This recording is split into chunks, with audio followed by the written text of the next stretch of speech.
Bonjour madame, bonjour monsieur, soyez les bienvenus dans ce nouveau numéro de Plaisir de lire comme chaque mercredi après-midi sur Zouk TV. Et comme chaque mercredi après-midi, j'ai le plaisir, j'ai l'honneur de recevoir un ou une passionnée de lecture. Cet après-midi, nous recevons un monsieur qui est, je dirais, un grand lecteur, hein, passionné de lecture. Il dévore des livres, il les dévore, différents styles. Et on va d'abord le saluer. Donc nous disons bonsoir à... Bonsoir à Pierre-Philippe Landau. Et donc, qui est un habitué déjà de cette belle émission et qui retrouve son animateur avec un plaisir renouvelé. Ça fait plaisir d'entendre, c'est beau. Merci Pierre-Philippe. Donc, vous l'avez reconnu, Pierre-Philippe Landau, et ce n'était pas une hyperbole. Il dévore les livres, il en lit pas mal, il les analyse, il les dissèque. Et cet après-midi, je pense qu'on va parler de la... Généralement, quand Pierre-Philippe Landau est là, d'une façon ou d'une autre, on parle de la Martinique. Donc, on va peut-être parler des voisins ou d'ailleurs, mais mon flair me dit qu'on va parler de la Martinique. Alors ton flair ne t'a pas trompé, puisqu'on va effectivement parler de la Martinique, et on va parler notamment de son histoire. Hein, tu sais que je suis un passionné d'histoire. Alors, tu m'as fait comment dirais-je, tu as admis que je lisais beaucoup, mais ces lectures-là sont très diverses, c'est vrai. Mais je m'intéresse tout particulièrement à l'histoire. Hein, tu le sais, je suis un passionné d'histoire et donc je vais vous parler aujourd'hui d'un livre d'histoire. Un petit livre, mais très bien fait, qui a été rédigé par un historien qu'on connaît bien en Martinique, qui est Gilbert Pagot, d'accord, et qui a le mérite, disons, d'avoir été mon prof quand j'étais au lycée, moi personnellement. Ah bon? Oui, il y a très longtemps. En fait, lorsqu'il a la première année de son enseignement, il avait la classe dans laquelle je me trouvais. Voilà, il se trouve que j'étais en première à l'époque, et donc il est arrivé donc en début d'année avec, enfin pas en tout début d'année, parce que justement il a été nommé au mois de novembre, je crois, et donc on avait déjà eu 1 mois et demi sans prof d'histoire géo, et il est arrivé donc il est rentré en Martinique, et parmi les classes qu'il a eues, il y avait la classe de première dans laquelle moi je me trouvais personnellement. Donc ça a été un excellent prof, et donc j'ai eu une affection particulière pour lui, ce qui fait que j'ai lu son livre avec d'autant plus de plaisir, et j'ai l'intention d'en parler avec le maximum d'objectivité possible. Au-delà du fait qu'il ait été mon prof, quoi, tu vois, personnellement. Alors donc, on peut continuer, hein. Oui, vas-y. Pour préciser que, donc, effectivement, Gilbert Pagot, on le connaît bien parce que c'est un historien de qualité. Et ce qui est alors, on sait aussi que c'est un militant politique, un militant politique d'extrême gauche, qui est le fondateur du GRS, et un mouvement donc d'inspiration marxiste. Et ce qui est très intéressant dans ce livre-là, et c'est pour ça que j'ai tenu à en parler, c'est que fort heureusement, Gilbert Pagot ne tombe pas dans le travers qui aurait consisté à faire une analyse uniquement marxiste de l'histoire. D'accord ? C'est un livre d'histoire, mais il est arrivé à s'extraire de la problématique, en fait, des standards marxistes. Il a fait vraiment un livre d'histoire qui s'inspire des autres sciences sociales que sont l'anthropologie, la sociologie, l'économie, etc. Il ne s'est pas contenté de faire uniquement une lecture marxiste un petit peu étroite des faits qui se sont déroulés au XIXe siècle, puisqu'on va parler plus précisément, alors là je vais évoquer le titre du livre lui-même. On va parler de l'insurrection du Sud, de la fameuse insurrection du Sud, voilà, qu'il a présenté dans un ouvrage qui est intitulé L'insurrection de Martinique 1870-1871. Hein, donc tout le monde aura compris que il s'agit donc de la fameuse insurrection du Sud, hein, dont tout le monde a entendu parler plus ou moins, enfin qui a surgi de l'histoire. Alors je vais profiter un petit peu pour faire un rappel quelque peu personnel, c'est que moi, l'insurrection du Sud, je n'ai entendu parler la première fois en 1970. Alors avant que Pago ne soit mon prof, puisque j'étais dans les petites classes du lycée, mais figure-toi qu'en 1970, des militants politiques se sont mis à distribuer des tracts au lycée en disant « Ouais, c'est le centenaire de l'insurrection de 1870, etc. » Et moi, c'est la première fois que j'entendais parler de ça. Tu vois, puisque c'est un fait historique qu'on n'évoquait pas du tout dans les classes, dans les programmes. Et donc, je me suis dit, mais qu'est-ce... Ah bon, il y a une insurrection en 1870, je ne savais pas ça. Tu vois. Et alors, donc, bien évidemment, par la suite, bon, tu le sais, j'ai fait des études d'histoire. Je me suis intéressé, donc, forcément à l'étude à l'histoire de la Martinique. Et j'ai lu différents livres, dont celui de Pago, donc, qui est consacré à cette insurrection-là. Bien. Tu as des questions en particulier? Non, juste pour, effectivement, comme tu parles de l'insurrection du Sud de 1870, tu te rappelles de la date de parution de l'ouvrage? Alors oui, l'ouvrage est paru en 2011. Il a été édité en 2011. D'accord. Oui. Faut dire aussi que quand cet ouvrage il paraît, on n'a pas beaucoup d'ouvrages de ce style. Alors il n'y en a pas beaucoup. Il n'y en a pas beaucoup, mais déjà en 2011, c'est quand même un sujet qui est assez bien connu quand même. Hein. Parce que effectivement, dans un premier temps, c'était un sujet dont on ne parlait pas, je te l'ai dit. Oui. Et puis, au bout de plusieurs années, les historiens, donc surtout des historiens de gauche, voire d'extrême gauche, se sont beaucoup intéressés au problème et ont écrit des textes différents. Oui, d'accord. Voilà. Et Pago a écrit celui-là en 2011. Donc, alors justement, ce qui leur rend intéressant, ce texte-là, c'est que ce n'est pas comment dirais-je, l'analyse historique que fait Pago n'est pas déterminée uniquement par l'approche marxiste, d'accord, ce qu'il aurait pu avoir fait quelques années auparavant, puisqu'il faisait déjà des recherches, mais est une analyse plus équilibrée et qui tient compte des différentes sciences sociales. Quoi, tu vois.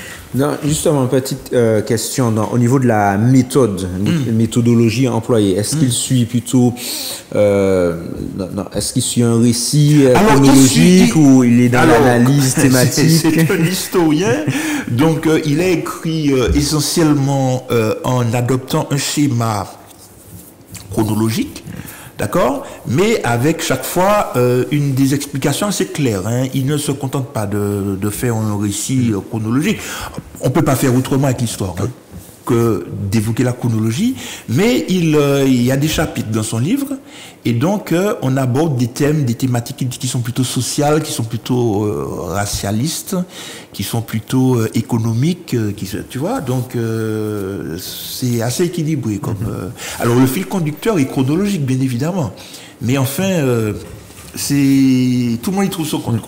Est-ce que tu pourrais, pour nos téléspectateurs qui ne sont pas peut-être spécialistes de la question ou qui ont entendu vaguement parler, puisque bon, pour certains, l'abolition de l'esclavage, c'est l'événement qui est, entre guillemets, médiatisé. Il y a pas mal d'événements, même si depuis quelques années, pour l'insurrection du Sud, il commence à avoir des événements, mais c'est quand même un peu éclipsé par l'abolition de l'esclavage. Alors tu as tout à fait raison. On ne peut pas quand même. Alors je ne sais pas si je vais te faire plaisir ou pas.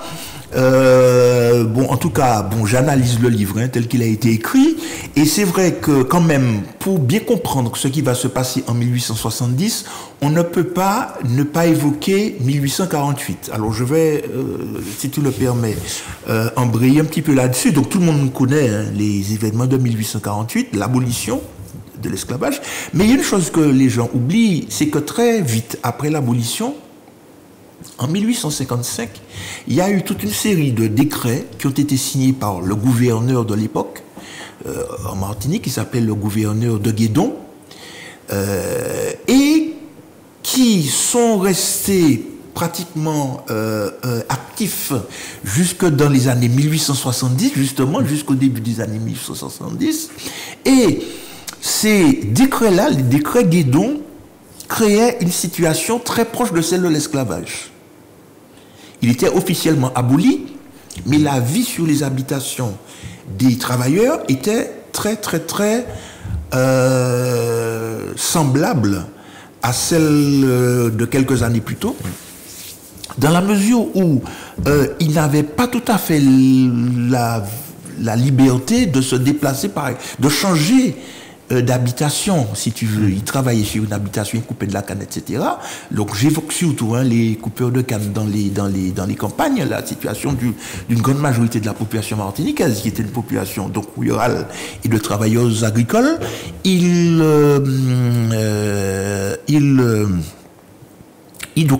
étaient littéralement attachés à l'habitation et le patron avait énormément de droits sur eux, y compris le droit de les enfermer dans des geôles, de leur appliquer des amendes, de leur interdire de quitter l'habitation, de surveiller leurs mouvements, etc., etc., etc. Donc, ils vivaient dans une situation très semblable à la situation d'avant 1848. Mais, quand même, il y a d'autres éléments, si tu veux, qui caractérisent cette période-là. C'est que il y a l'arrivée de nouveaux travailleurs qui sont les travailleurs au Congo, qu'on a appelé Congo, enfin qui venaient d'Afrique mais sous contrat, qui n'étaient donc plus des esclaves au sens strict du terme, d'accord. Il y a également le fait que la classe moyenne, si on peut appeler ça comme ça, c'est-à-dire le groupe des populations intermédiaires, des métiers intermédiaires, de la classe sociale intermédiaire, qu'on appelait à l'époque les mulâtres, pour aller vite. Bon, même si le terme mérite qu'on s'y intéresse, mais en gros, c'est la classe moyenne de l'époque, de gens qui ne sont ni les blancs propriétaires, ni les noirs travailleurs agricoles, ou bien petits paysans, si tu veux. Donc il y a cette classe-là qui est intermédiaire et qui monte en puissance, enfin qui est montée en puissance au fur et à mesure depuis l'abolition et qui a des exigences, disons, des ambitions politiques. Mais les ambitions politiques sont un petit peu bridées par la permanence de la présence des Blancs parmi les hautes strates de la société, puisque il faut le dire, les Blancs, les Biquets, continuent de posséder la majeure partie des grandes habitations, ainsi que la majeure partie des terres de manière générale, ainsi que des métiers, des professions, plus ou moins lucratives, comme celle de grands commerçants, de pharmaciens, etc. Tu vois? Donc, il y a quand même une situation qui rappelle beaucoup, par certains côtés, la période d'avant 1848. Alors, il y a d'autres choses qui caractérisent cette période-là. C'est le fait que, justement, cette classe intermédiaire-là, ces mulâtres-là, je l'ai dit, ils ont des prétentions politiques et également une certaine forme d'ambition au niveau social, si tu veux. C'est-à-dire que ce sont des gens qui se retrouvent très souvent au sein de clubs de réflexion, de clubs de pensée, de clubs d'échange, dans lesquels justement ils parlent beaucoup politique et ils évoquent justement, aujourd'hui on dirait le plafond de verre. Le plafond de verre qui les sépare, si tu veux, de l'accès aux hautes fonctions politiques et aux hautes fonctions aux hautes fonctions économiques. Voilà. Donc alors bon, bien évidemment, ça crée toute une série de tensions, de mécontentements. Alors il y a une chose qu'il faut préciser, c'est que l'ambiance de cette période-là est extrêmement imprégnée du fantasme haïtien.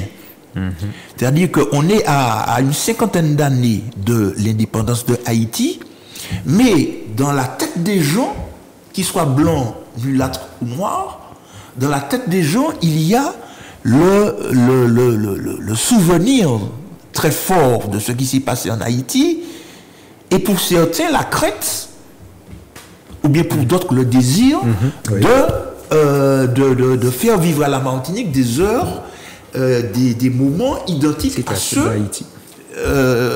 ayant touché Haïti dans les années, au début du 19e siècle. Tu vois? D'ailleurs, on avait déjà rencontré ça hein, dans l'un des premiers livres que j'avais eu l'occasion de présenter ici. Bon, on sait très bien que les Blancs notamment craignaient donc l'évolution d'une situation à la haïtienne. Bien, ça va jouer un rôle plus tard, on va voir dans quelles conditions. Alors, revenons, tu veux poser une question? Non, ça va, ça va. Tu as bien brossé le tableau. Tableau. Alors, après, juste comme effectivement ma question était plus par rapport à 1870, mais les historiens, juste pour expliquer à nos téléspectateurs, les historiens ils sont comme ça. On ne peut pas comprendre une année. Ah non, mais ça tu le sais très bien, Ludovic. J'explique à nos téléspectateurs. Moi, peut-être eux pourraient se dire, mais pourquoi il revient en 1848 alors que non, on peut pas comprendre une année ou une période sans prendre en compte ce qui s'est passé avant. Alors, je rappelle que ce n'est pas uniquement mon fait, bien évidemment, mais c'est bien évidemment la technique de Pagot qui, en bon historien qu'il est, a commencé la présentation des faits de 1870 en évoquant la situation des années antérieures. Hein. Donc, on ne peut pas dissocier le passé immédiat, en tout cas, des années, des faits de 1870. Alors, qu'est-ce qui s'est passé en 1870? Donc, en 1870, il y a, pour commencer, il y a un fait divers, on pourrait appeler ça comme ça, qui se déroule au Marin, d'accord? Alors, pour ceux qui aiment bien les localisations précises, ça se passe à peu près à l'endroit où se trouve aujourd'hui la supérette Annette, au Marin, hein, oui. Vous voyez bien, donc à l'embranchement qui mène vers Rivière-Pilote, hein, dans cette zone-là. Alors, qu'est-ce qui se passe là? Il y a une altercation entre un béquet, un blanc en tout cas, avec un jeune mulâtre qui est un entrepreneur assez connu, assez compétent, et donc il fait partie de cette classe-là dont j'ai parlé tout à l'heure, que j'ai évoqué tout à l'heure. Alors, donc il y a une interrogation, ça tourne au désavantage du mulâtre, hein, qui est frappé, qui est bousculé, etc. Et il jure de se venger. D'accord, suite à l'affront qu'il a subi. Et 2-3 mois après, en avril 1870, il surveille le blanc en question qui lui avait fait ce coup-là, le coup, et il le surveille et lui floque une bonne correction. Il le bat, il le tabasse, il le bat.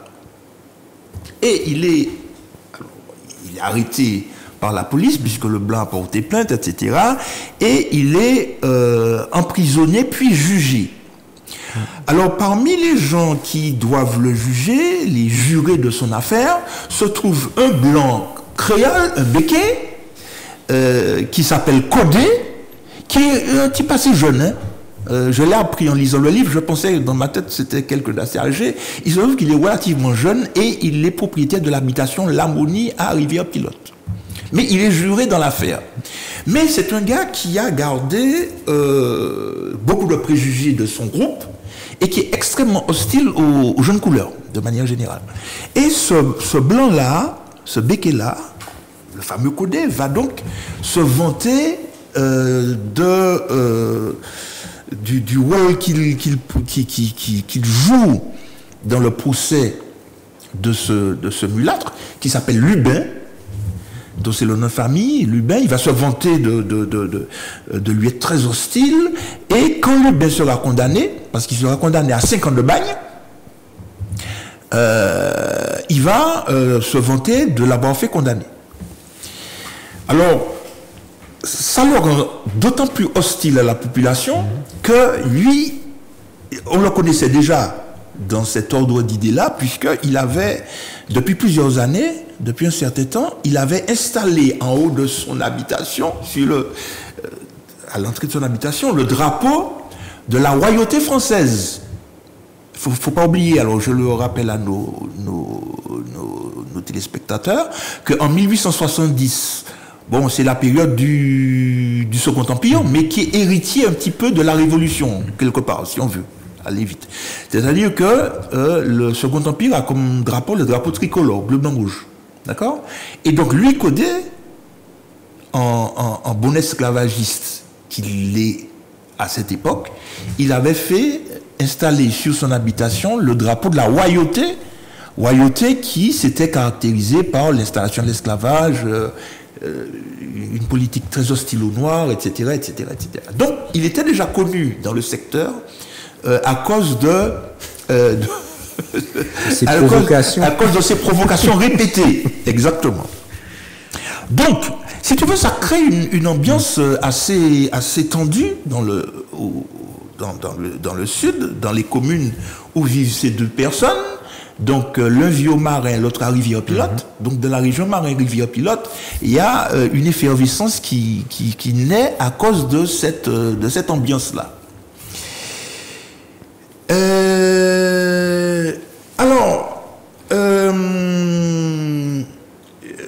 Comment dirais-je, les Noirs et les mulâtres, si tu veux, par solidarité, se mettent à soutenir l'Ubin en organisant des souscriptions, en récupérant de l'argent pour payer les frais d'avocats, etc., etc., et pour essayer de le faire sortir de cette situation difficile.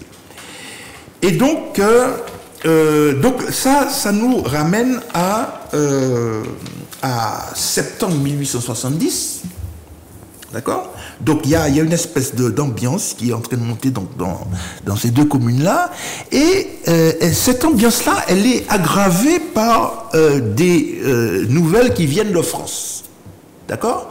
Qu'est-ce qui se passe en France? En France, le Second Empire, qui était le régime donc, politique du moment, est en train de s'écrouler à cause donc d'une guerre perdue contre la Prusse, l'Allemagne, si vous voulez, si on veut. Et donc, il y a une série de défaites militaires et on apprend ça en Martinique en septembre 1870. Et les partisans de Lubin, les mulâtres, les Noirs, enfin la population de couleur, assimile en quelque sorte assimile, si tu veux, l'espoir de la libération de Lubin pour laquelle ils sont en train de se battre au changement de régime. Ils sont persuadés que le changement de régime en France, d'accord, la chute du Second Empire va entraîner une meilleure disposition des autorités françaises vis-à-vis des gens de couleur des îles de la Martinique et de la Guadeloupe, tu vois. Donc ils sont persuadés que quelque chose de positif va se passer, et dans ces communes-là dont je t'ai parlé, les gens se mettent à crier vive les Prussiens quand même, c'est pas rien, des ennemis de la France, vive la République. Il y a des manifestations, on commence à contester un petit peu les autorités, en particulier les autorités municipales, et de fil en aiguille, la tension monte, hein, et des gens commencent à demander, par exemple, comment dire, des punitions à l'égard de Codé, enfin, demande à ce qu'il soit, qu'il arrête ses provocations, qu'on puisse se faire cesser d'attaquer tout le monde verbalement, et donc ça crée quand même une très très grosse animation, et de fil en aiguille, toutes les rancœurs qui s'étaient accumulées depuis plusieurs années et que j'ai évoquées tout à l'heure, ces rancœurs-là débouchent sur des manifestations de plus en plus violentes. D'accord? Et donc tu as des groupes de travailleurs agricoles et de mulâtres, hein, qui sont souvent, je le rappelle, des gens de la petite bourgeoisie, si tu veux, des groupes qui se mettent à circuler dans les campagnes, attaquer les Blancs, les houspiller, envahissent les habitations et petit à petit se mettent à mettre le feu dans les casabagas, déjà, des habitations dans un premier temps, et puis après, au fur et à mesure, se mettent à mettre le feu aux habitations elles-mêmes, aux résidences des propriétaires, des béquets. Voilà. Donc, en quelques jours, on est passé d'une protestation, bon, disons, énergique contre une injustice, disons, judiciaire, à une insurrection, quoi, si tu veux, qui, au fur et à mesure, se politise, prend un tour politique, puisqu'il y a de nouveaux personnages qui émergent, et puis devient violente, quoi, au point que des gens, comme par exemple Codé, mais d'autres aussi, fuient les habitations sur lesquelles ils se trouvent et fuient donc les habitations et se réfugient à Fort-de-France, à Saint-Pierre, là où ils sont un petit peu à l'écart de tout ce qui peut les mettre en danger. On note aussi que beaucoup de femmes tentent de rallier les Congos, c'est-à-dire les Africains récemment arrivés à cette nouvelle cause qui est en train d'émerger, d'accord? Donc il y a la recherche d'alliés, si tu veux, en quelque part. Et puis, l'insurrection, la révolte se durcit. C'est-à-dire qu'elle s'étend aux communes voisines. Et au fur et à mesure, les communes voisines sont touchées, donc, c'est-à-dire Vauclin, le Marais, Rivière Salée, Saint-Esprit, sont des communes sur lesquelles on brûle aussi des habitations systématiquement, tu vois. Donc, la situation s'aggrave au point que les autorités sont obligées, les autorités municipales notamment, sont obligées de faire appel à la troupe, à l'armée, pour mettre de l'ordre. Effectivement, l'armée donc se mobilise, elle arrive et elle réprime le mouvement au bout de 5 jours, disons. C'est-à-dire que du 22 au 26 septembre 1870, l'insurrection s'est déroulée et l'armée intervient à la fin de la semaine, donc le 25 ou le 26 septembre. Donc les militaires ne font pas de détails. Ils font des exécutions sommaires, ils fusillent des gens sans procès, ils arrachent ils brûlent des maisons, des cases d'ouvriers agricoles, ils arrachent des plants de manioc, de culture vivrière, et enfin ils font une politique une répression extrêmement brutale, si tu veux. Bien. Alors, la répression est brutale. Alors il faut signaler que les militaires ont été secondés par des espèces de milices privées constituées de propriétaires et parfois de gens de la petite bourgeoisie qui craignaient quand même l'irruption, si tu veux, des Noirs, l'irruption brutale des Noirs sur la scène politique, quoi, quelque part. D'accord? Bien. Tu as des choses à... Est-ce que... Alors, je sais qu'il a fait un ouvrage spécialement pour elle, mais est-ce qu'il fait dans cet ouvrage une allusion à l'illumination? Alors, j'allais y venir. J'allais y venir. Trop vite. Donc, parmi les leaders, si tu veux, de ce mouvement-là, il y a quelques personnalités qui émergent, bien évidemment. Donc, parmi les hommes, il faut citer Louis Telga, oui. Ce sont des noms à retenir. Louis Telga, Eugène Lacaille. Bon, j'aurais pu donner des précisions sur leurs identités différentes, mais bon, on le fera par la suite si on a le temps. Donc il y a Eugène Lacaille, il y a un dénommé Bolivar, il y a un nommé Villard aussi, V-I-2-L-A-R-D, pour ce qui concerne des hommes. Alors justement, ces hommes-là sont pour un certain nombre, des gens qui ne sont pas des ouvriers agricoles. Ils ont un statut social légèrement au-dessus de celui des ouvriers agricoles. Donc ce sont des petits propriétaires, voilà. Par exemple, Lacaille, il a une habitation, une petite habitation où il fait du café, je crois, qui se trouve à Régal, sur les hauteurs entre Rivière-Pilote et Rivière-Salée. Une habitation dont il y a encore des restes. Si on passe de ce côté-là, on identifie l'endroit où son habitation se trouvait. Donc, à cause de leur prestige, si tu veux, de leur prestige social, ils prennent la tête un petit peu de l'insurrection. D'accord? Ça, c'est pour les hommes. Et du côté des femmes, on constate qu'il y a un certain nombre de femmes qui étaient des marchandes au départ, ou des couturières, voilà, et qui avaient l'habitude de se déplacer de commune en commune. Et donc, de ce fait-là, elles connaissaient pas mal de gens dans les différentes communes concernées. D'accord? Et parmi elles se trouvait donc Lumina Sophie, dont le sort semble t'intéresser, c'est ce que je comprends, puisqu'elle était née à la... Tu sais où est-ce qu'elle était née? Bien sûr, elle est née dans la plus belle commune de Martinique. Absolument. Elle est née à l'habitation Labroue, d'accord? Donc c'est une Vauclinoise, si on veut, si on peut s'exprimer comme ça, elle était Vauclinoise. Et donc, mais elle avait l'habitude de faire le trajet entre Rivière-Pilote et le Vauclin, etc. Donc, elle connaissait très très bien les gens de cette région-là. Donc, il se trouve Lumina Sophie. Bon. Alors, Lumina Sophie, à propos de laquelle, puisque son cas semble t'intéresser, Gilbert Pagot a écrit une autre brochure qui lui est plus spécialement consacrée. Oui, voilà. Donc, j'invite nos téléspectateurs à rechercher cette brochure, qui est elle aussi facile à lire. Oui. Et ils pourront la trouver sans trop de difficultés. Alors, donc, la répression se met en place. Et elle est féroce, comme je te l'ai dit. Au total, on fait 500 prisonniers environ qu'on emprisonne au fort de Zé ou bien au fort Saint-Louis. Hein? Donc on met environ 500 personnes au fort Saint-Louis et au fort de Zé.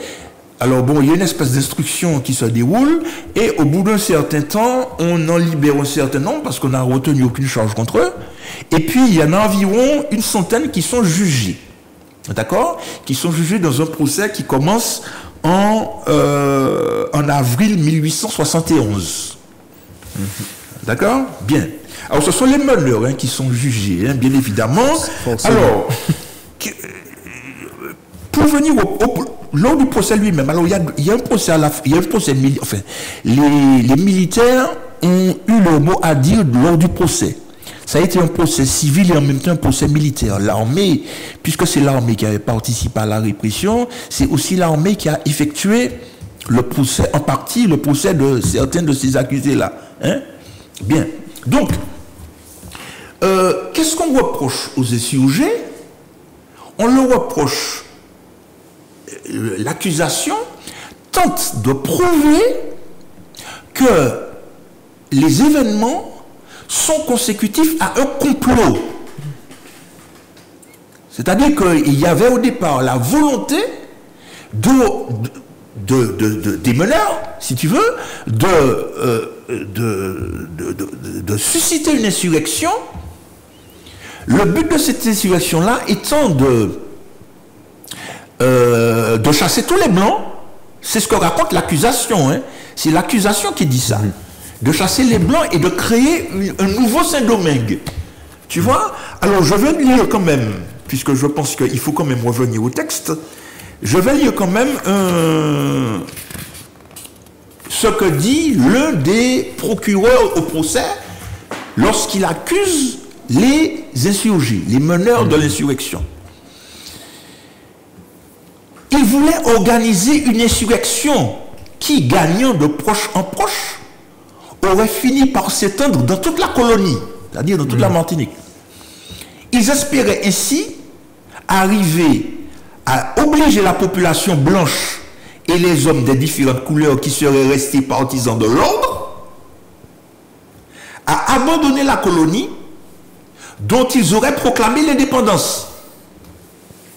Tu vois? Et se seraient partagés, donc les insurgés, se seraient partagés les terres avec leurs affiliés et leurs complices. Aucun moyen ne devait leur répugner pour arriver à ce but, le massacre, l'incendie et le pillage. Tu vois? Donc l'accusation a comme objectif de prouver qu'il y a un complot organisé qui veut mettre tout ce programme-là, veut appliquer tout ce programme-là. Tu vois? Et effectivement, tu en parlais en début, disant que il y a, pour remettre dans le contexte, les mentalités sont marquées par Saint-Domingue. Mais absolument, mais c'est ce qu'on disait tout à l'heure. Oui, oui. Et ça se voit aussi dans les propos. Exactement. La peur de voir un Saint-Domingue bis. Un Saint-Domingue bis se dérouler en Martinique, quoi. Tu vois? Faut pas oublier quand même que quand l'insurrection noire s'est passée à Saint-Domingue, les béquets de Saint-Domingue haïtiens qui ont fui l'île, qui ont fui Saint-Domingue, se sont réfugiés là où ils pouvaient. Certains sont venus se réfugier en Martinique. Tu comprends? Donc forcément, ces gens-là, ils se sont installés, ils ont eu des enfants, ils ont raconté ce qui leur arrivait. Donc parmi la population bien blanche, il y a vraiment cette certitude que toute insurrection a pour but de créer un nouveau Saint-Domingue. Tu vois? Bien. Alors le procès, bien évidemment, tu imagines bien que le procès n'est pas du tout équitable. C'est-à-dire, alors premièrement, les insurgés, ils parlent créole pour la plupart, très peu parlent français ou bien le maîtrisent. Donc on fait appel à des traducteurs qui traduisent les propos des uns et des autres. L'accusation, les avocats, tous ces gens-là s'expriment en français, les avocats, le procureur, enfin le parquet, si tu veux, la cour, je sais pas comment. Voilà, s'expriment en français, on traduit pour eux en créole, quand ils répondent, on traduit en français pour les autres, on fait bon, voilà, il y a ça déjà qui joue. Et puis, alors, il y a des choses quand même pas très claires qui se produisent durant ce procès-là, tu imagines bien. Il y a notamment le fait que le procureur, notamment, qui s'appelle Filassier, essaie de faire pression sur les accusés, tu vois, de manière assez malhonnête, tu vois. Et il y a même une accusée qui bon, voilà. Donc, on va trouver dans le livre un extrait d'un propos tenu par le procureur et qui envers une accusée, et l'accusée en question, enfin c'est une femme, hein, envers l'accusée, et qui tentait de la surconvenir, quoi. Voilà. Donc il y a ça, et puis il y a aussi le fait que les avocats, parce qu'ils ont des avocats quand même, hein. Bon, c'est pas un procès complètement truqué, même s'il est inégal, ils ont quand même des avocats, mais les avocats sont issus de la fraction Béquet, si tu veux. Ce sont des avocats qui viennent de Fort-de-France ou de Saint-Pierre. Ce sont bien des Béquets ou bien des mulâtres très haut placés. Donc, ils sont avocats, ils ont été désignés comme avocats, mais idéologiquement, si tu veux, ils ne se sentent pas proches du tout des insurgés. Tu vois, donc ils plaident, soi-disant, pour les défendre, mais la défense est contenue, si tu veux. Elle est, comment dirais-je, elle est déterminée, elle est influencée par comment dirais-je, les préjugés que ces gens-là ont depuis toujours vis-à-vis des Noirs. Tu vois, donc il y a bien une défense théorique, mais elle est limite, quoi. Tu vois, elle n'est pas très efficace. Bon, néanmoins, plusieurs accusés sont relaxés, sont relâchés parce qu'on n'a rien pu prouver contre eux. Tu vois, néanmoins, les meneurs sont les meneurs les plus actifs sont, alors, pour certains, ou bien fusillés. Il y en aura 15 qui seront fusillés. Ils seront fusillés à Fort-de-France, hein, à Desclieux, pour être plus précis, là où se trouve à peu près la maison des syndicats aujourd'hui. Hein, ils sont fusillés là. Il y en a qui sont envoyés au bagne. Et il y en a qui s'évadent. Carrément. Il y a des inculpés qui arrivent à s'évader, et pas des moindres. Hein. C'est-à-dire que Madeleine, alors j'ai oublié d'évoquer l'assassinat de Codé, hein, parce que bon, durant les événements, Codé, le béquet réactionnaire, a été assassiné, hein, a été tué, a été assassiné, notamment pratiquement par une femme, hein, qui s'appelait Madeleine Clem. Et cette Madeleine Clem-là, elle va se retrouver sur le banc des accusés, mais elle va réussir à fuir. Sera jamais retrouvé. De même que ne sera jamais retrouvé non plus Louis Telga. Louis Telga, qui était aussi un meneur, qui va fuir à Sainte-Lucie. D'accord? Et dont on ne va jamais retrouver la trace. Hein, il va mourir à Sainte-Lucie une quinzaine d'années plus tard. D'accord? Donc il y a des gens qui arrivent à s'évader.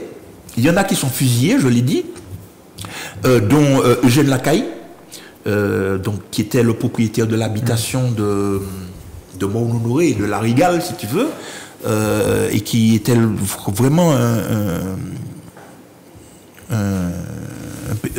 un leader, quoi, hein, quand même, hein, un leader reconnu, puissant, écouté, respecté, etc. Il était assez âgé, il avait une soixantaine d'années.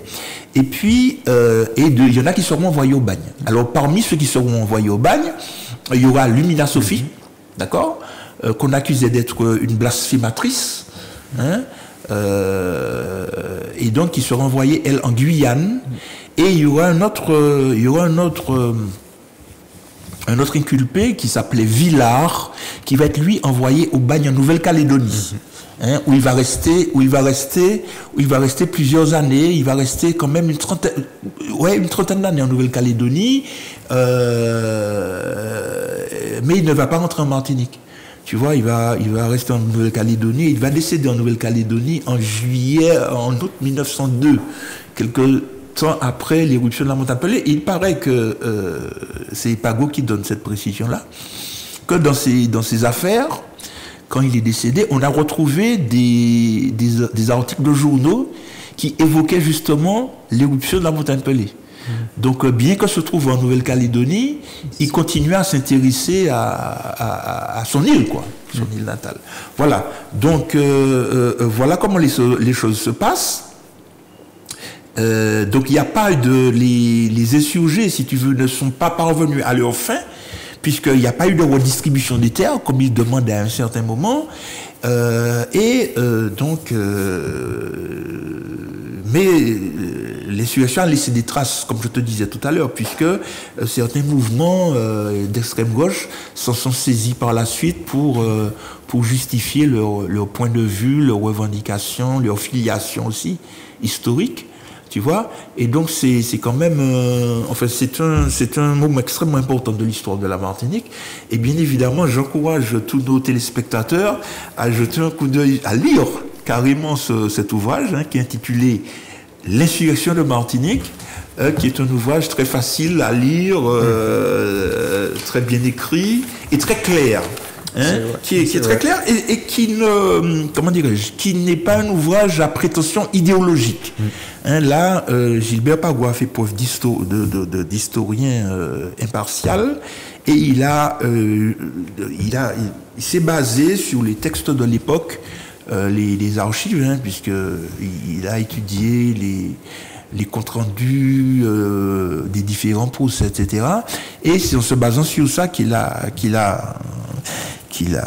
présenté les conclusions figurant dans cet ouvrage-là. Merci beaucoup Pierre-Philippe pour cette belle présentation de l'insurrection du Sud qui fait partie de notre histoire. Absolument. Donc, merci aussi, chers téléspectateurs, pour ce temps que vous avez passé en notre compagnie. Si, comme Pierre-Philippe, vous souhaitez présenter un ouvrage qui vous tient à cœur, vous pouvez le faire. Il suffit de composer le numéro qui s'affiche à l'antenne, à savoir le 06 96 19 41 13, et nous nous ferons un plaisir de vous recevoir sur le plateau de Zouk TV. Nous vous souhaitons une bonne fin d'après-midi et nous vous disons à très bientôt. Au revoir.